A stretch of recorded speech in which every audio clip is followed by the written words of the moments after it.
ప్రచారం నిన్నటి వరకు జరిగింది. అయితే సజ్జల రామకృష్ణారెడ్డి గారు దాన్ని కౌంటర్ ఇచ్చారు, అభ్యర్థులు ఎవరిని మార్చట్లేదు. అయితే ఆయన మాటలు ఎంతవరకు నిజం, ఎంతవరకు నమ్మాల్సిన అవసరం ఉంటుంది? నిప్పు లేకుండా పొగొచ్చేటువంటి పరిస్థితులు అయితే ఉండవు. అదేవిధంగా కూటమికి సంబంధించినటువంటి అభ్యర్థుల మార్పు కూడా పెద్ద ఎత్తున ప్రచారం జరుగుతుంది. అంటే ఒకరిపై ఒకరు కావాలని ప్రచారం చేసుకుంటున్నారా? అభ్యర్థులను వీక్ చేయాలనే ఉద్దేశంతో, ఎక్కడైతే అభ్యర్థులు బలంగా ఉన్నారో వారిని వీక్ చేయాలనే ఉద్దేశంతో ఒక పార్టీ మీద ఇంకొక పార్టీ, ఇంకొక పార్టీ మీద ఇంకొక పార్టీ, ఆ విధంగా ఈ రెండు పార్టీలు ఒకరి మీద ఒకరు పరస్పరం ఒక గాసిప్స్ని క్రియేట్ చేసి ముందుకు వెళ్తున్న పరిస్థితి. అంటే ఇప్పుడు ప్రజల్లో దాదాపు 80% అంటే నామినేషన్ వేసేంత వరకు కూడా అభ్యర్థి ఎవరు అనేది ఇంకా నిర్ధారించుకోని పరిస్థితులు ఈ రెండు రాజకీయ పార్టీలు చేసేటువంటి ప్రచారాలకి అర్థం పడుతున్నట్టు తెలుస్తూ ఉంది. మొత్తాన్ని కనుక చూస్తే అసలు అభ్యర్థుల మార్పు అంశం అనేది ఎంతవరకు కరెక్ట్ అనేటువంటి అంశాలన్నీ చర్చిద్దాం. ఇదే వాళ్ళ హాట్ టాపిక్. ఆ టాపిక్లో మనతో పాల్గొనడం కోసం చీకటి వంశీదీప్ గారు జనసేన పార్టీ నాయకులు మనతోటి జూమ్కలు అందుబాటులో ఉన్నారు. అదేవిధంగా హనుమంత్ రెడ్డి గారు వైఎస్ఆర్ కాంగ్రెస్ పార్టీ సీనియర్ నాయకులు, రాష్ట్ర కార్యదర్శి మనతో జూమ్కలు అందుబాటులో ఉన్నారు. అదేవిధంగా విజయకరణ్ గారు తెలుగుదేశం పార్టీ నాయకులు మనతో జూమ్కలు అందుబాటులో ఉన్నారు. రైట్, ముందుగా చీకటి వంశీదీప్ గారితో మాట్లాడదాం, జనసేన పార్టీ నాయకులు. వంశీ గారు గుడ్ మార్నింగ్ అండి. Very good morning sir. మీకు అదేవిధంగా ప్యానల్లో ఉన్న కిరణ్ గారికి, హనుమంత్ రెడ్డి గారికి అందరికి కూడాను నా నమస్కారాలు అండి. అదేవిధంగా వీక్షిస్తున్నటువంటి తెలుగు రాష్ట్ర ప్రజలు ఏంటంటే అభ్యర్థులు ఏమైనా మారుస్తున్నారా? మీ పార్టీ 21 అభ్యర్థులు ప్రకటించింది సార్. మరి వాటిలో అయితే మార్పు చేర్పులు ఏమి ఉండవని అనుకోవచ్చు. మా అభ్యర్థులు, మా పార్టీకి సంబంధించిన అభ్యర్థులందరూ కూడా 21 మంది కూడా స్థిరపడ్డారండి. అదేవిధంగా 2 పార్లమెంట్ స్థానాల అభ్యర్థులు కూడా ప్రకటించడం జరిగిపోయింది. ఏదైతే ఒకటి చిన్న మార్పులు ఒకటి ఏదైతే ఉందో 1 అది కూడాను మార్చడం జరిగింది. రైల్వే కోడూరు నియోజకవర్గంలో అభ్యర్థి సరైన అభ్యర్థి కాదు అని చెప్పేసి అతని స్థానంలో ఇంకొక అభ్యర్థిని తీసుకొచ్చి ప్లేస్ చేయడం జరిగింది. ఇక మా పూర్తి స్థాయిలో మా నాయకులు, మా కార్యకర్తలు అవ్వచ్చు, మా నాయకులు అవ్వచ్చు, ఇప్పుడు మా పోటీ చేయబోయే పోటీదారులు అందరూ కూడా గ్రౌండ్ లోకి వెళ్ళిపోయారండి. ఇక విజయమే తరువాయి అన్నట్లుగా మేము ముందుకు వెళ్తున్నాం. ఇక మేము ఆ మార్పులు చేర్పులు ఉండవండి. అదేవిధంగా ఇప్పుడు రాష్ట్రంలో జగన్మోహన్ రెడ్డి గారు అభ్యర్థులను మారుస్తున్నారా, మార్చట్లేదు అనేది వారి వ్యక్తిగత అంశం.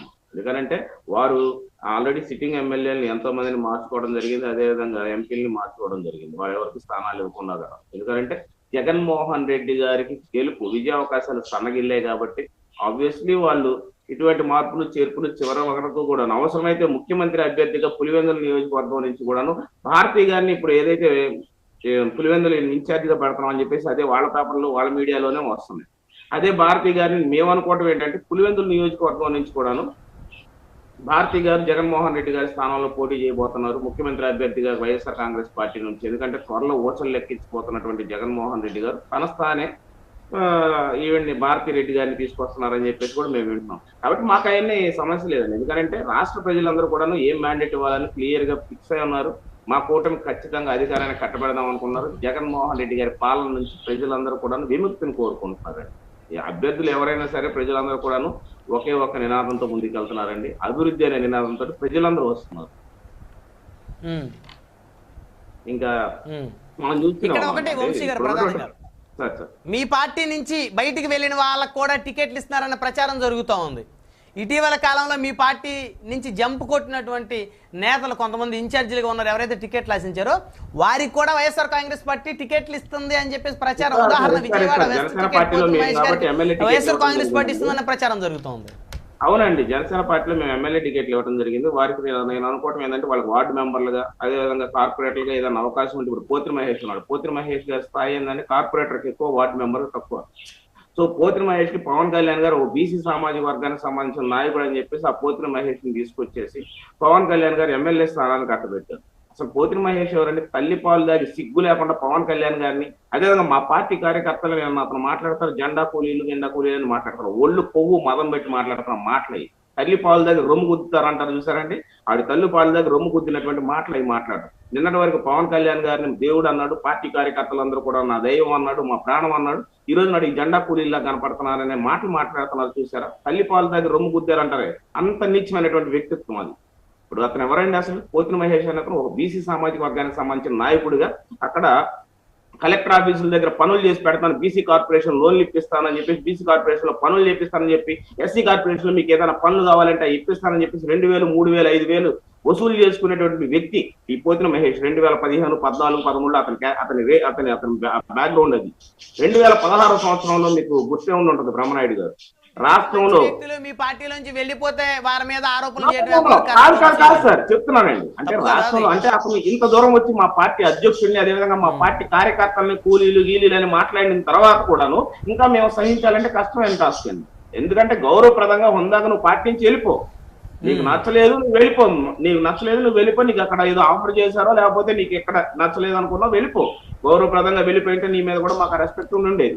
నువ్వు ఒళ్ళు బలిసినట్టు మాట్లాడతావు మా అధ్యక్షులు వారిని వ్యక్తిగతంగా మాట్లాడితే నీ బతుకుని మేము బయట పెట్టాల్సిన పరిస్థితి ఉంటుంది. కలెక్టర్ ఆఫీస్ దగ్గర 2000 3000 వసూలు చేసుకునే వాడివి అగ్రిగోల్డ్ బాధితుల్ని అడ్డం పెట్టుకొని అగ్రిగోల్డ్ బాధితులకి బాసటగా నేను ఉన్నానని చెప్పేసి బాధితుల దగ్గర కూడా డబ్బులు నొక్కినటువంటి ఇక బడుద్దాయ గురించి అదుడిద్దాయ గురించి మనం మాట్లాడుకోవాలి. యాజమాన్యం తరఫున అగ్రిగోల్డ్ యాజమాన్యం దగ్గర వాళ్ళ దగ్గర డబ్బులు నొక్కే చిల్లర వెదవాడు పోతిన మహేష్ బతుకు. మీరు విజయవాడ వెస్ట్కి వెళ్తే బ్రహ్మనాయుడు గారు మీకు కూడా నాకు తెలిసి బాగా ఎక్కువ తెలిసి ఉంటుంది, మీకు కూడా ఆ పరిసర ప్రాంతాలే కాబట్టి అతను ఏంటనేది.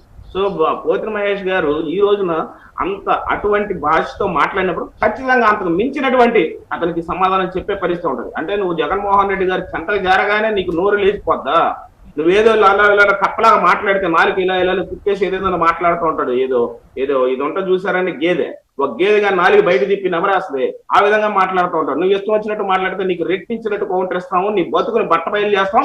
ఇంకా చెప్పాలంటే నువ్వు లీగల్ గా కూడా నీ మీద ఏ విధంగా వెళ్ళాలో అంతకంటే ఎక్కి వెళ్ళి ఆధారాలు మా దగ్గర పూర్తి స్థాయిలో నీ బతుకు చెప్తా ఉంది. పోతిన మహేష్ ఒళ్ళు బలిసినట్టు మాట్లాడినా, పవన్ కళ్యాణ్ గారి గురించి మాట్లాడినా, జనసేన పార్టీలో జన సైనికుల గురించి జనసేన కార్యకర్తల గురించి వీరమహిళల గురించి జెండా కూలీలు ఏదైనా మాట్లాడితే నాలుగు తెగ్గోస్తాం. ఏదో నీ గేదె నాలుగు ఉంది కదా బయటకు పెట్టి నాకు మడత పెడతావు చూసావా, ఆ నాలుగుని కట్ చేస్తామని చెప్పేసి మీ ముఖంగా మళ్ళీ మీకు చెప్తున్నాం సార్. దయచేసి ఆ పోతిన మహేష్ని జాగ్రత్తగా ఉండమని చెప్పండి.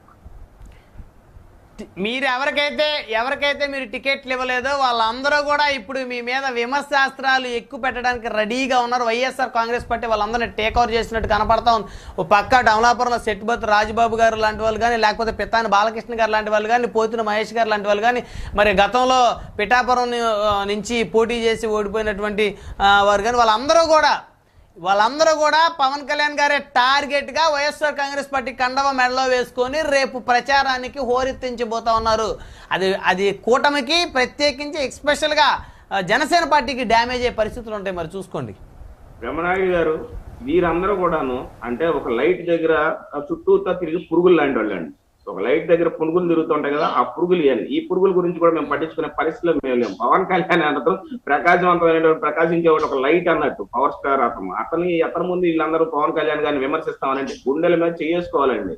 రాజబాబు అవ్వచ్చు, లేకపోతే శేష్ కుమార్ గారు అవ్వచ్చు, లేకపోతే పోతిన మహేష్ గారు అవ్వచ్చు, లేకపోతే ఈ పితాని బాలకృష్ణ గారు అవ్వచ్చు, ఎవరైనా అవ్వచ్చు కదా, పవన్ కళ్యాణ్ గారు, ఈ సరోజ్ అని ఒక కాకినాడ, వీళ్ళందరూ కూడా ఎవరైనా కానీ గుండెల మీద చేతులు వేసుకొని ఒక్కసారి పడుకునే ముందు ఆలోచించుకుంటే పవన్ కళ్యాణ్ గారు వాళ్ళకి అన్యాయం చేశారు, న్యాయం చేశాడని ఏం మాట్లాడతారని స్థాయిని మించిన కోరికలు, స్థాయిని మించిన ఆలోచనలు. పెద్ద పవన్ కళ్యాణ్ గారి సోదరుడు నాగబాబు గారికి ఎన్నికల్లో స్థానం లేక ఆయన ఈరోజు పార్టీ కోసం పనిచేయడానికి సిద్ధపడి ఆ ప్రజలు అందరూ కూడా అందరు నాయకులు వాళ్ళొక్కరికే వచ్చింది ఏంటంటే ఎంతో మంది నాయకులు ఈ రోజు రాష్ట్రంలో స్థానాలను కోల్పోయారు. మిగిలిన వాళ్ళకి లేదా? ఇప్పుడు తెలుగుదేశం పార్టీలో దేవినేని ఉమా గారు ఉన్నారండి, ఎంత సీనియర్ నాయకుడు అండి, అతని సీట్ ఉందండి. వాళ్ళకంటే మీరు పెద్ద పోటుగాళ్ళ? ఈ పొత్తులో ఉన్నటువంటి పరిస్థితుల్లో రాష్ట్రంలో మనం ఉన్నటువంటి పరిస్థితుల్లో రాష్ట్ర అభివృద్ధి సంక్షేమం ఏం లక్ష్యంగా జనసేన పార్టీ అధ్యక్షుడు పవన్ కళ్యాణ్ గారు ఈ కూటమిని తీసుకెళ్లే క్రమంలో భాగంగా మనం కొన్ని సాక్రిఫైస్ చేయాలి. అన్ని పార్టీలు చేస్తున్నాయి. ఇక్కడ చేసినప్పుడు రాష్ట్ర ప్రయోజనాల కోసం మీకు అధికారం వచ్చిన తర్వాత మీకు పోతిన మహేష్ అనేవాడిని పిలిపించి చెప్పాడండి, నీకు నామినేట్ పోస్ట్ ఇస్తాను, వెయిట్ చేయ బాబు అని.